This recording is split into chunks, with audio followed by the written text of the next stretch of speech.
Hello,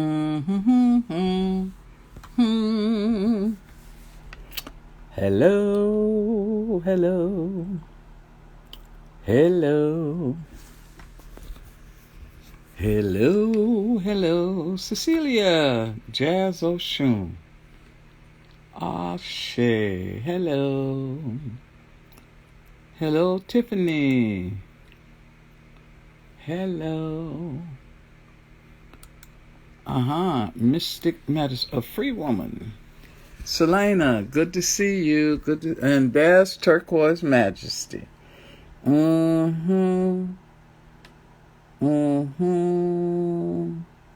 Jaslyn. Daydream numbers. Daydream numbers. You got some lottery numbers for us?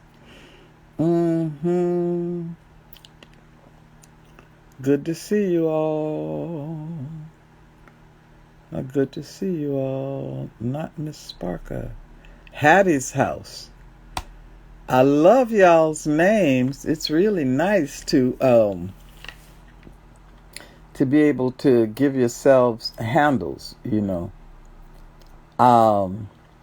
Years ago, must have been early 90s. Yeah. Yeah, if you dream any numbers, let me know. There's a little town in London called Bath, B-A-T-H. You know how people in England have certain emphasis on their vowels, I think, their consonants. So there's a town called Bath, B-A-T-H, which has the natural springs of the goddess Sulis, okay? But historically, this was a place where people went to do healing baths with the goddess, and there's natural compounds in the water. But the Romans came in. Hi, Starry Godmother.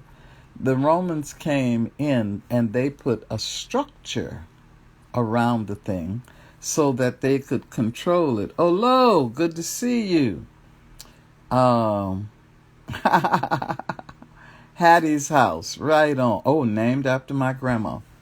So, if you can imagine somebody putting a building up around a natural springs where people take baths. I was there doing a workshop, right? And I met a very, very interesting young woman. I can't remember exactly. I think I met her at a breakfast restaurant, or she was somehow connected to one of the women who was responsible for bringing me there. And I thought she was just really, really an interesting young young woman. And she handed me her business card, right? After a while, how people, Strawberry Creek, how people are saying, we used to have business cards, and now people just put stuff on their phone. But it used to be, if you met somebody and you wanted to keep track of them, you would give them your business card, right? So she gave me her business card, and when I looked at it for the occupation, it said albatross interpreter. NASA, albatross interpreter. And I said, baby, what does this mean? And she said, I talk to albatross and I interpret for them. I interpret what they're saying, And at first I thought that it was just something that she was doing to be innovative or unusual. Hey, baby. innovative, unusual, or something like that. But later, I don't know if you all have ever heard of her, but there was a woman named Patricia St James, who is a dolphin interpreter. She actually did a book about it. She swims with the dolphins and she listens to their sounds, and she makes sounds, and she communicates with them, and apparently she has a very, very good relationship with the dolphins. I guess I am, my eyes are watering. I guess I am I guess I am on this subject because last night, I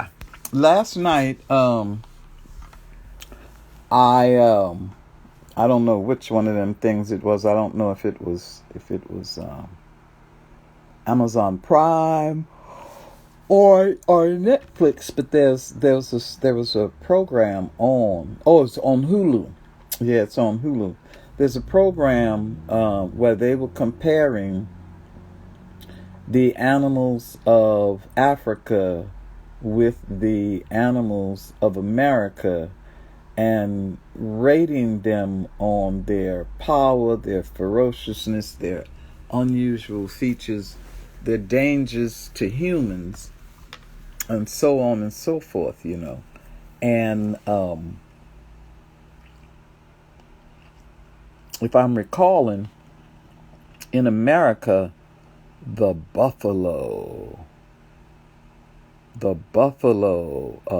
scored high, as did the grizzly bear. And in among the African animals, of course, there was the leopard. Leopard ranked really high. Cape buffalo ranked really high. And I don't know if I ever told y'all this, but I watched the nature programs because when I was a child, I don't know why I'm yawning so much. When I was a child, and we had a television, my mama used to sit me down in front of the TV. Sacred Crossroads, welcome. She used to sit me down in front of the TV, and she'd put on Wild Kingdom and Jacques Cousteau. And that sort of stuck with me and has led me to be a bit of a environmentalist and checking out the animals. Y'all know that most of our martial arts is based on the movement of animals, and many of our dances are based on the movements of animals. And I think after watching Bendición a la Fia, after watching that thing last night, I've got this on my mind because one of the folders I have on my desktop of books that will become reality later is a book on the endangered species, the ones that are that we've almost destroyed. My plan is to pull out some folklore about them, do some art, and most importantly, to compose a prayer and a ritual to ask them to come back to us, Now, I'm the kind of person, when I'm in my own house, I can have a dog, a cat, birds, and fish, and they all exist in the same house without fighting with each other. In fact, somewhere in my stuff, I believe I have a picture or one of my birds riding on the back of my dog, you know, and one of my cats looking in the fish bowl, but not going after the fish. Sometimes I think that maybe animals live more harmoniously than we do, and maybe we have some things to learn from them. But you know, the big ones are on my mind right now. I'm trying to just the other thing. Oh yeah, I love Jacques Cousteau. I love Jacques Cousteau and all that underwater, the realm of Olokun, beneath the sea. Oh, okay. Hold on, y'all. I think what's coming to me, there's been some, Bob Proctor used to say, yeah. We're the only species that's disoriented from nature, and we're the only species that desecrate its nest like that, It's very interesting because one of the things that I'm always saying that my job is to help us decolonize our minds and re-indigenize our spirits, right? And so my mama having me to watch Jacques Cousteau, I realize now she was prepping me to have an understanding of Olokun, of all that amazing life that goes on under the water, And there's a somebody's asking about the woman king. Baby, I'm definitely going to go see that. See, these are the two things that we ought to talk about today, okay? Item number one. I think it was last night somebody sent me a message saying that people were upset about the new Little Mermaid being black. Really, y'all, I got two things to say about that, okay? Item number one, Yemaya, Olokun, Mamiwata, they can show up looking any way they want to. Okay? Any way they want to. And the new people who are running Disney stuff is trying to make up for the racism that he had in his earliest stuff. Okay? So I ain't got no problem with them doing a black mermaid. However, we have enough characters in our own mythology and our own folklore that we ain't got to worry about Ariel. We don't have to pretend to be Ariel, okay? As a matter of fact, when it comes to the sighting of real mermaids, what they call the aquatic ape, that is the apes that prehistoric times walked on land, okay, and then decided to go back into the water. Those characters who live for real at the bottom of the ocean are most abundant around South Africa, okay? So all of that is just born of a lack of knowledge that feeds into racial bias. Okay? Oh, Disney's making a Nigerian cartoon that's supposed to come out next year. That'll be very, very interesting.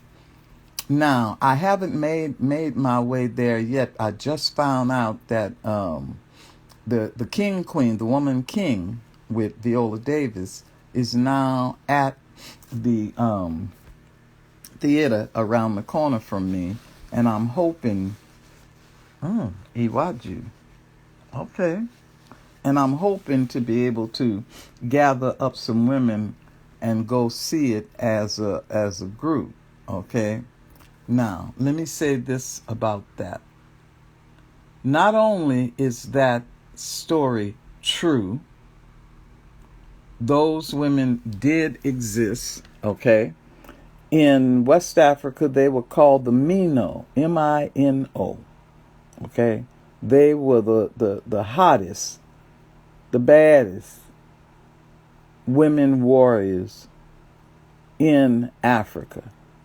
They are also paying homage to Zinga, the King Queen, who was the queen of Ndongo in the Congo. She's the one who whipped the Portuguese ass. You know what I'm saying? So the people who are the critics who are saying that, this is not an authentic movie, or it shouldn't have been made, or what the hell ever they're saying, they are saying that out of ignorance. Out of ignorance, okay? And the thing about certain critics, I'm not sure that they're concerned about authenticity or reality or truth. There are people who spend their time critiquing rather than creating, So whenever something is done and somebody got a lot of criticism, I ask them, well, what you gonna do? What are you gonna do? You don't like what was done, you do something, okay? But that, even the shots from that movie is so inspiring. The way they pulled it all together.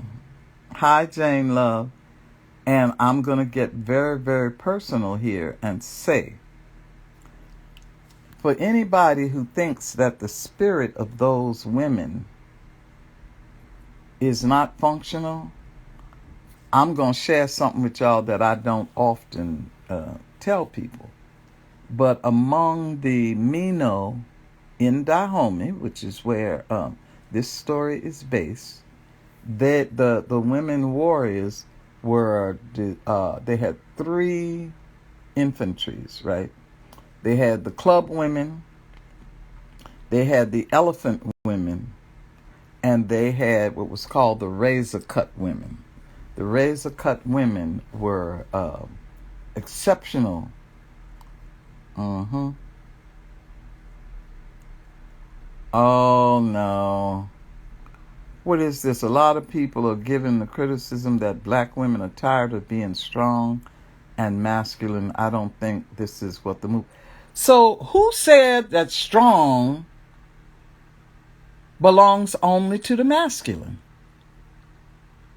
Who says that having a muscular body that you have good control over, that you can use to defend your home and your family, what kind of food? See, here we go. Let's decolonize. Okay? I'm going to take this minute right now to decolonize. Who has defined what behavior under what title? Who has done that? Okay? They always got us doing some kind of negative juxtaposition. Okay? What if we said everybody needed to be whole human beings? What if we said everybody needed to develop their full potential? Okay? What if we said every man could become everything that he's capable of becoming, and every woman could become everything that she's capable of becoming? then we would all be guided by our own Oris, by the abilities of our bodies and our mind, right? And the gifts of our ancestors. I get a little heated because for the longest, women were told you can't do this, you can't do that, you can't do the other, right? And the world lost centuries of brilliance.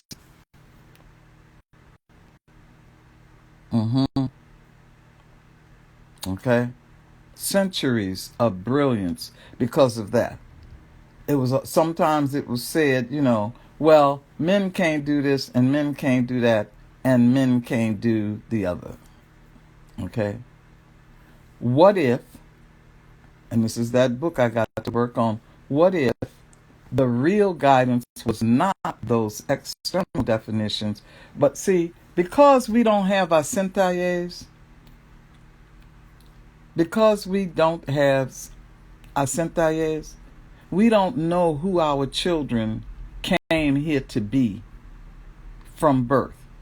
If those were intact, we could ask Spirit from the beginning,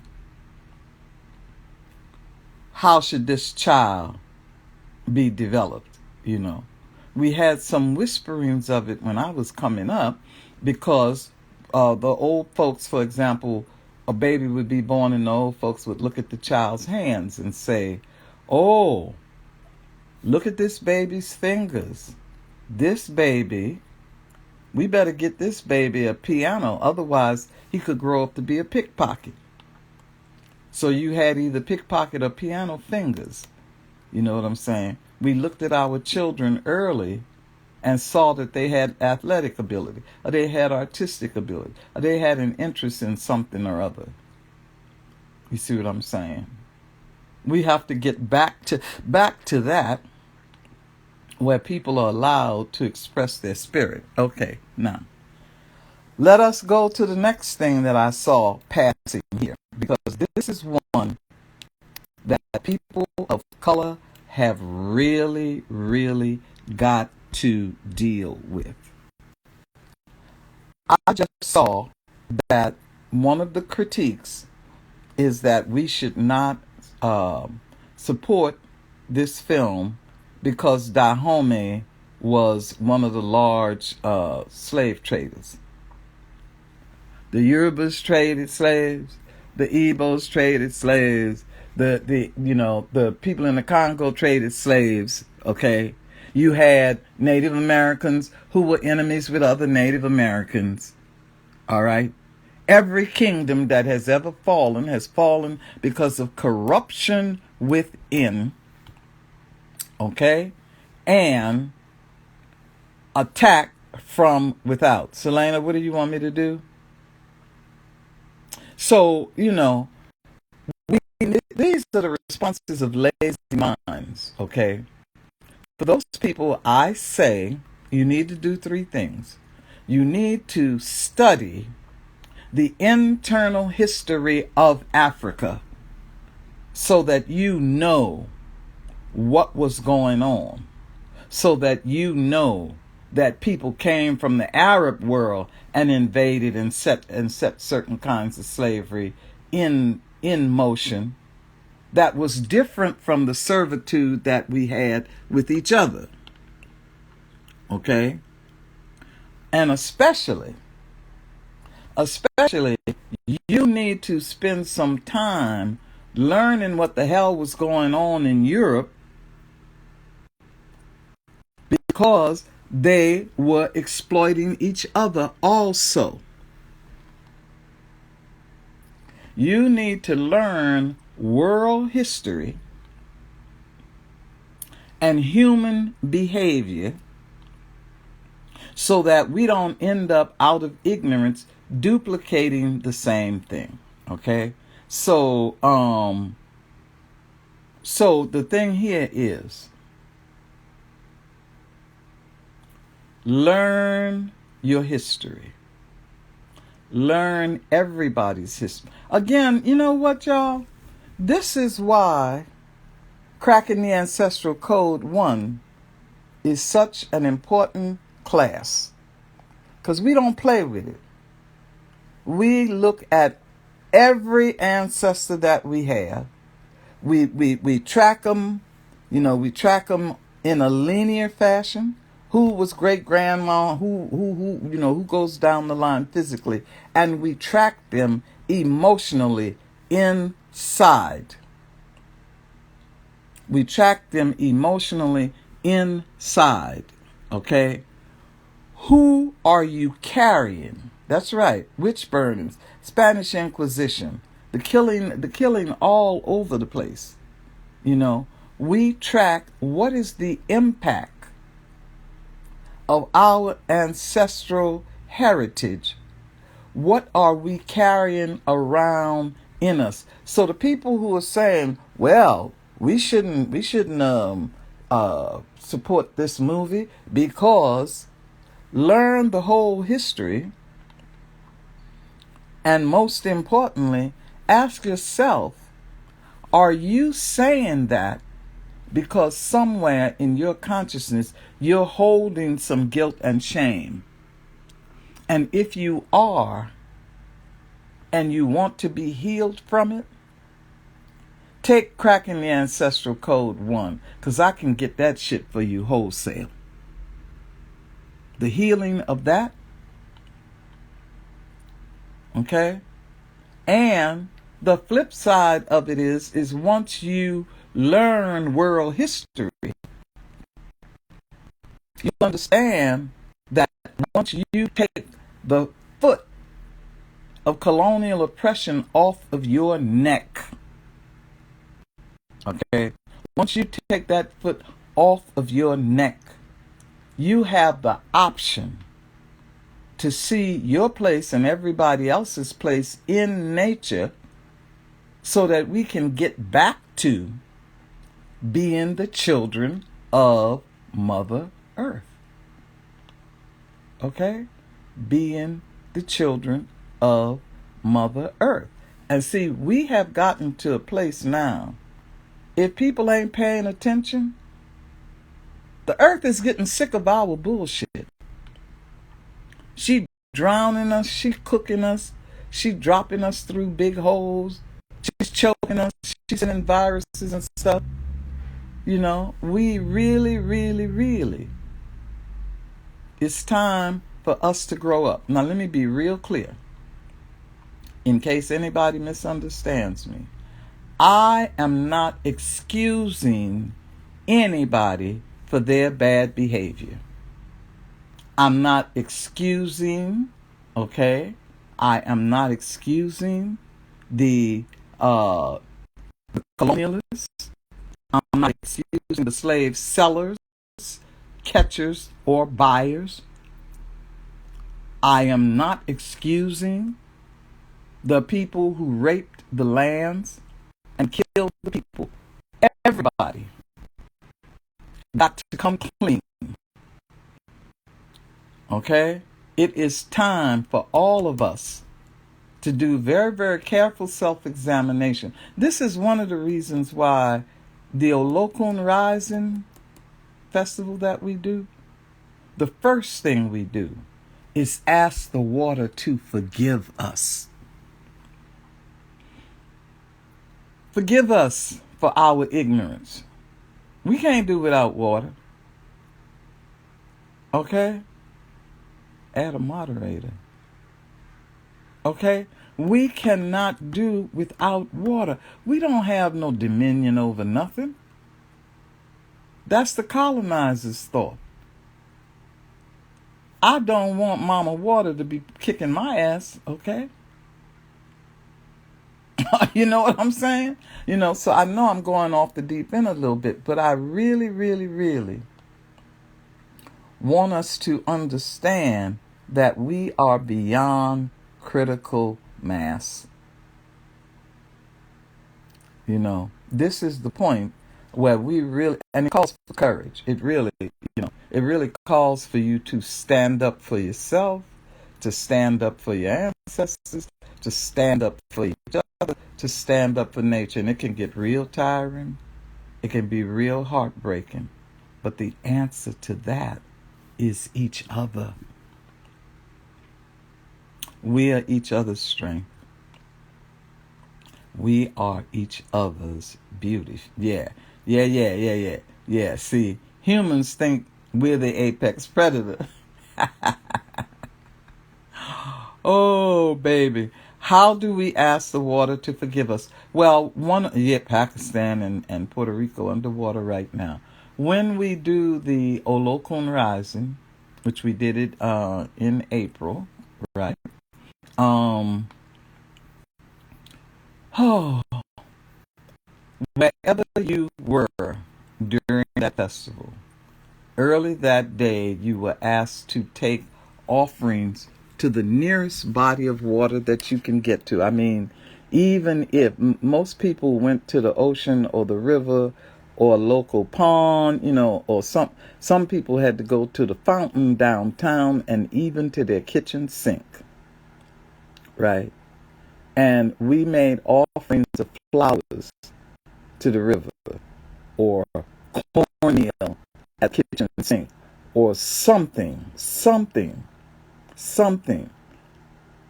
that is an expression of your heart. And we asked for forgiveness for my own behavior, beginning with me.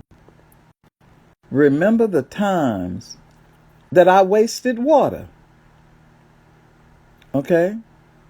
I asked for forgiveness on behalf of my family. Did they ever mistreat water? I asked forgiveness for the people of my area. And I asked forgiveness for the world's behavior toward water. Okay? And then, after giving those offerings, we spent a little bit of time singing and praying, and then we said, please don't abandon us, water. Take a good look at this face. I am one who serves you. Please don't abandon us. And then we gave thanks. I give thanks for the fact that I have fresh water to drink. I give thanks for the fact that when the sun sets over the bay, I can sit there and look at the beauty of the light on that water. I give thanks for the fact that I can soak my feet when I'm tired in some water or sink down in a tub. We have to get to the place. Okay? We have to get to the place where we have a proper respect to all aspects of nature, but beginning with water, because we can't do without her. We cannot do without her. After the water, we damn well better start respecting the forest. You know what I'm saying? We really, really, really, really, really have to take a look at those things that we cannot do without, things that are more powerful than us, and be humble enough to say, I'm sorry, to say, please help me, to say, thank you. Okay? We have to be able to do that. Now, somebody was saying, a lot of us have been so wounded that we don't have the courage. In chapter 9 of Jambalaya, there is a ritual to inspire courage. There's the fear and courage ritual. And it's a 10-day ritual. And the first thing you have to do is allow yourself to be honest about what you are afraid of. When you do the fear part, you have to do it in such a way that nobody is looking over your shoulder, because fear is one of the things we have a hard time admitting. I ain't scared of nothing. I ain't scared of nobody. right? And it's also amazing when you get quiet and you do that exercise in preparation for that ritual. You'll be amazed by what comes up as a fear. You'll be amazed that things that you thought you were no longer afraid of, it pops back up. Fear tends to be the default font for many of us because it's so familiar. There's been so much to be afraid of, but it's called the transformation rituals, and yes, absolutely, control, obsession, insecurity, anxiety. It's in chapter 9. It's called the transformation rituals, the fear ritual, and it is followed by the courage ritual, where you have to drink your courage. It's really, it's real. COVID has really sent a lot of things underground that I need to start doing again. But just as I sometimes travel around and do the money pouring ritual with people, it looks like I need to start, traveling again specifically to make sure that we do the fear and courage ritual. My thing is, don't panic, prepare. Don't panic, prepare. Okay? We have a lot of strength, even in our wounding. We have a lot of intelligence, even in what may feel like numbing out. And we have a lot of love in us. We really do. We really, really do. Now I see Creole Queen Laurent. I don't want to speak too soon, but there's a possibility, if y'all pray, that these airplanes behave and that nothing else untoward happens tonight. There's a possibility that I will be in New Orleans in November. I think it's the 11th through the 13th, something like that. But as soon as I know for sure, I will let you all know. Maybe y'all know that I had a plan that fell through. I was going to go from Houston to Dallas, Dallas to New Orleans, New Orleans to Charleston, Charleston to Atlanta, back to New Orleans, and then back to Oakland. But the truth of the matter is, if I had done that, I'd be dead right now. If I'd done that, I'd be dead, because one of the things I have to realize is I may be hot stuff, but I'm 74, and so my body says, no, girl, no, you gotta slow down a little bit, right? But yeah, these are the things that we want to take a look at, and I think that the fear and courage ritual is important right now, because we got these crazy white boys in Europe playing with nuclear energy, right? We got the water, the drought, the fire. We got, folks messing with the food chain. We got people trying to sell our babies and steal our internal organs. You are aware of all of that, but don't panic, prepare. Don't panic, prepare.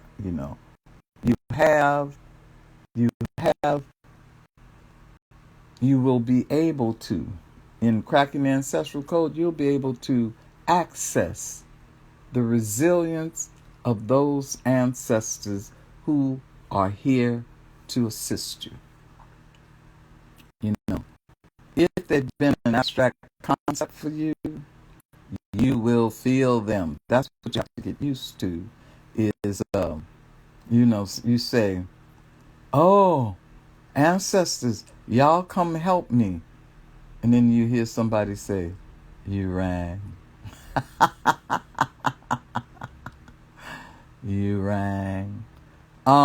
Typically, I do the concentration of the ancestors in the fall season. Okay, so that the tail end of it, we usually start in September, so that the tail end of it goes through that whole season where there is Masquerade Gungun, Dia de los Muertos, Hollow Mas, All Souls, All Saints, that whole thing, and we do the ancestral souls rising. And then typically now, and I say typically because this is what, so the next crack in the ancestral code will be next September, right? If you don't get it this year, you can get it next year. But typically what I do then is in the winter, we do revelations, your dream work, right? Because the earth is going to sleep. A lot of the animals are hibernating. That energy is being pulled back. In some places it's being frozen. And that is the perfect place for us to incubate, go deep, see what is way beneath the surface, which is what our dreams show us, right? And so we do that in the winter. And then in the spring, okay, yes, there's Cracking the Ancestral Code 1. Let people know about it, okay? In the spring, we burst forth just like nature, right? And so we do the prosperity, silk and honey, rituals and charms for love and money, or Iya ala J, invoking the spirit of wealth and beauty, right? And we put Olokun in there, who is wealth. We have Oshun, Yemaya. They are all very, very wealthy. And then throughout the summer, because that's the time when most people are on vacations, and it's the time when I need to lighten up a little bit, right? During the summer, we do the Spinning the Moon series, where we're meeting twice a month to embody the energy of the phases of the moon. And the sister that I work with, Kelly is the answer to a prayer.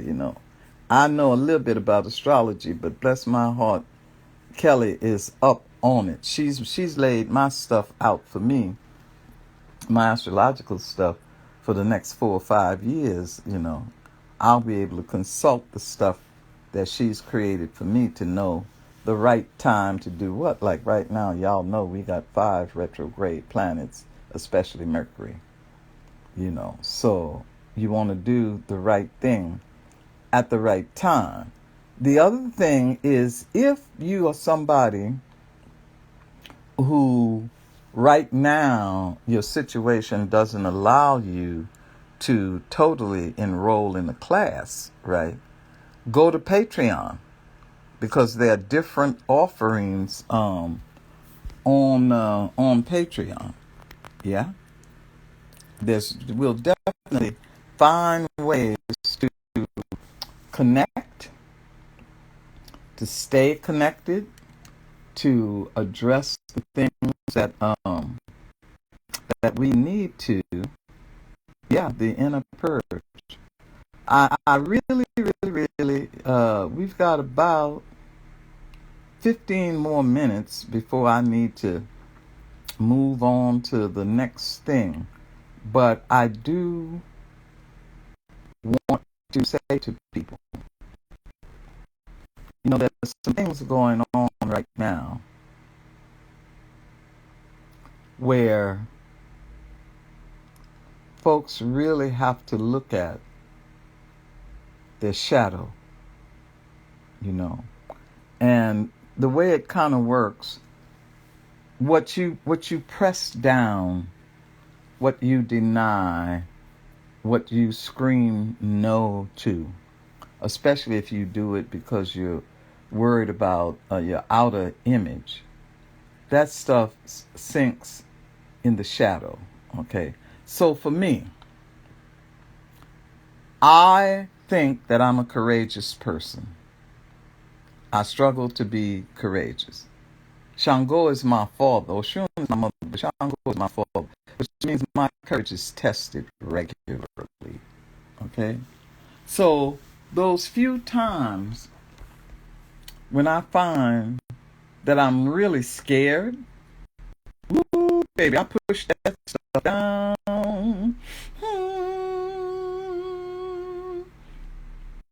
Until I can figure out what to do. Oh, I figured it out. I got the courage to, okay. And then you gotta go in there and examine that and clean that and ask yourself, why? Why was I speaking? Why was I feeling that way? You know, what did that in me? What's the root of that? Okay. I think the one that comes up for me right now is I remember I used to be somebody who could not go in a mall. You know, those big malls with a whole bunch of different kinds of stores. Somebody would want me to go in the mall, and I'd almost have an anxiety attack. No, I don't want to go. Leave me out in the car. It's all right. You know, what is that about? You know, what was that about? What was that about? That was about growing up. The word poor was what they would have used. You know, that was about growing up, watching so-called opulence on TV and knowing that I didn't have it, and being made to feel as if there was something wrong with me because I didn't have it. And you kind of walk through the mall with your head down, kind of half-ass looking at all the stuff they're selling there. Well, the healing for that became shopping secondhand first. That was the first step. Then it was swapping clothes with other people. Then it really changed when I learned how to sew, right? And that evolved into the young woman who became a model for black fashions. See, every fear, once you face it, can be transformed into something that can be proud of. You gotta recognize it first. You gotta embrace it. You got to risk transforming it. And I'm a fabric queen, baby. And it's not unreasonable. How many of you feel anxiety when you have to walk into a federal building or a corporate office? You know, there is a message that those places give you, which is the people in here can hurt you. This is set up not for you, right? Hey, Jane Love, you know, that's, and so your skin feels it and you kind of go in there, okay, this is not my territory. Okay? This is, yes, or anywhere that I have to code switch. Oh my God, yes.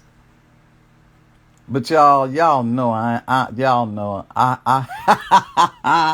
have to tell y'all. Oh, I'm so mischievous sometimes. But you know, there was a time when I had to work in an office. Now y'all know I'm not a cubicle girl. I just don't know how to do that, right? But I needed to work in a cubicle for 2 years in order to amass the money to get this property that I loved so much. I don't have it anymore, but I'm going to do it again. And so I was clear that I had to sit at this desk in the corner of this room. I had my desk by the window. I had people in the office who were not my cup of tea. Okay? You ever worked in one of them offices where there's 3 or 4 of you, and whoever walks out, everybody talk about them, right? And then that person comes back in, and number 2 walks out, and everybody talk about them. So you know that when you walk out, everybody talk about you, right? But it was really bad for me because I didn't have nothing to say about nobody. And so everybody had an attitude toward me. And finally, one day, when they were sort of ganging up on me, how come you don't come to lunch with everybody? You think you better than other folks? Where you going? What you doing? Why you go off at lunch? Da da da da da. And I had to say, I don't talk about y'all because I don't find any of you interesting enough to talk about. I'm not talking about you because you're not that interesting. You know, when I go off to lunch, when I go to lunch, I go see the old black lady in West Oakland who has a teacup collection. Or I go sit by the lake and talk to Oshun, you know. And so because I do like to mess with people who mess with me, one day I came into the office with a bunch of little resin balls about 2 or 3 inches tall. And I put several of them on the desk. And people sort of looked at me and I said, now y'all know that these are my voodoo dolls. They're alive. If y'all mess with my desk when I ain't here, these dolls will get you.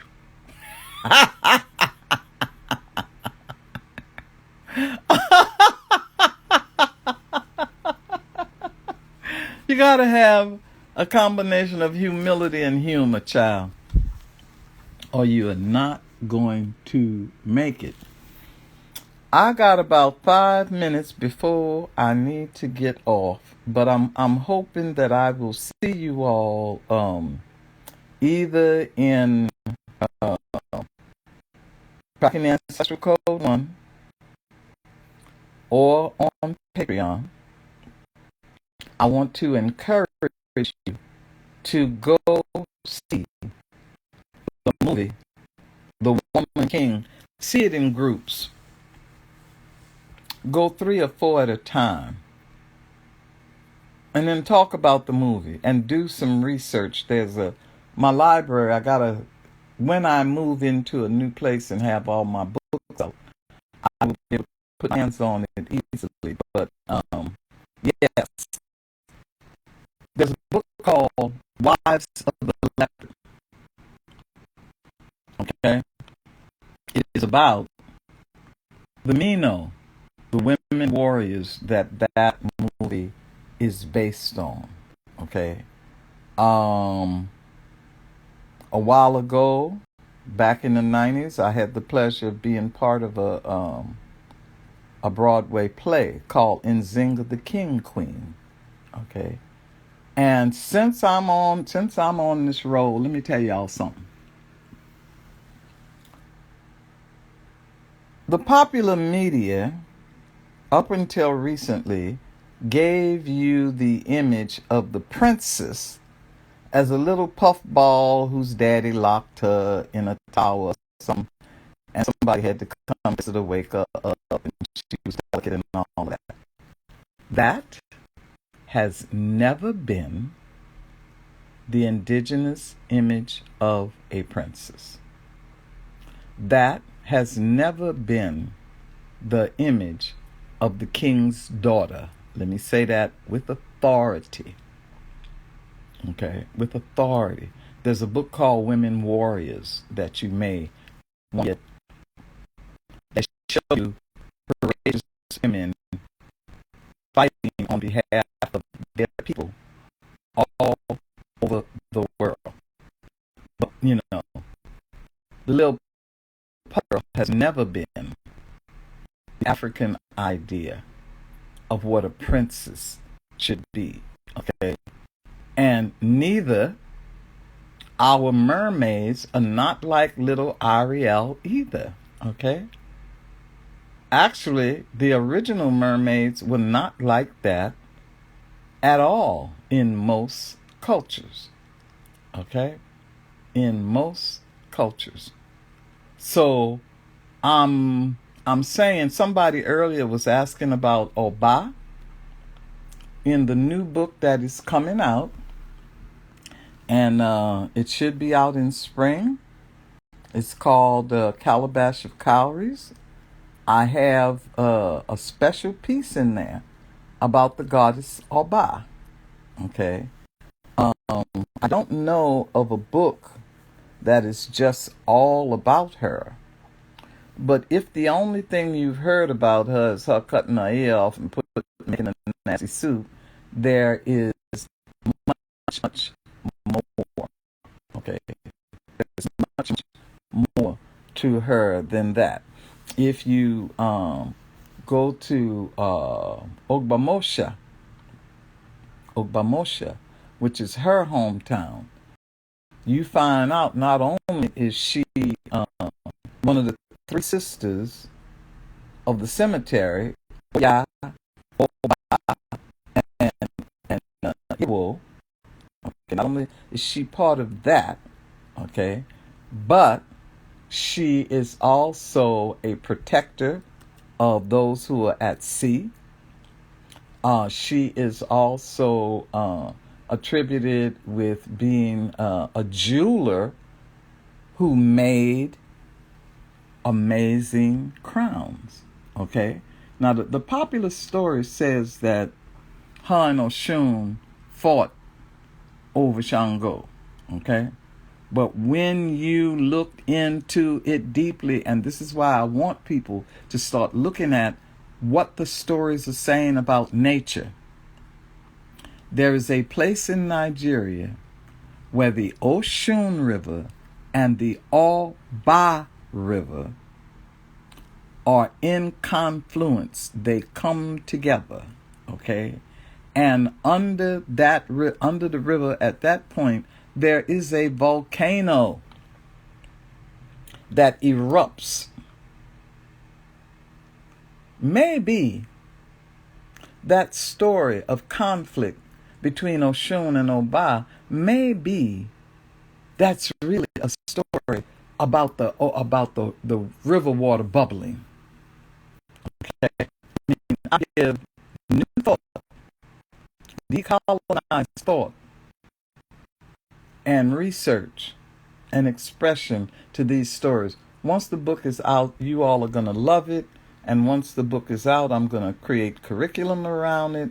And we're going to have a very, very good time. As I'm signing off, I need y'all to pray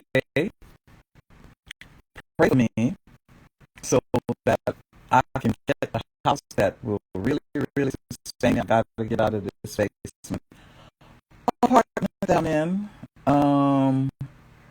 Pray that money comes to me with ease and grace.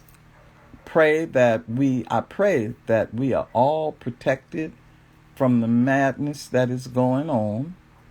And right now, I am trying to figure out what I'm going to do about dinner. Okay? And I hope that I've been doing the right thing. These lives are supposed to be archived somewhere so that you can replay them. Iya Nedra, the Olokun priestess, has promised me that she's going to St. Louis. Not when it's cold. I was supposed to come see y'all. This year they kept moving it back and moving it back until I'm still cold. I can't go where it's snowing. Y'all know I'm the black polar bear. If I have to come in the snow, I'd be so wrapped up y'all wouldn't be able to see me. But please pray that I get the right house really, really soon. And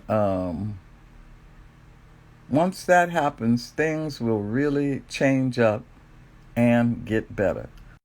I want to thank you for joining me. Today is Monday. I will see you again on Wednesday. And some of you, there's a level on Patreon where I will start doing live on Thursdays, I think. I'm really trying to get it all together in the middle of, in the middle of all of this madness. Okay? So I am 3 minutes behind on the next thing that I'm supposed to do. Take care of yourselves, everybody. Love you. Bye.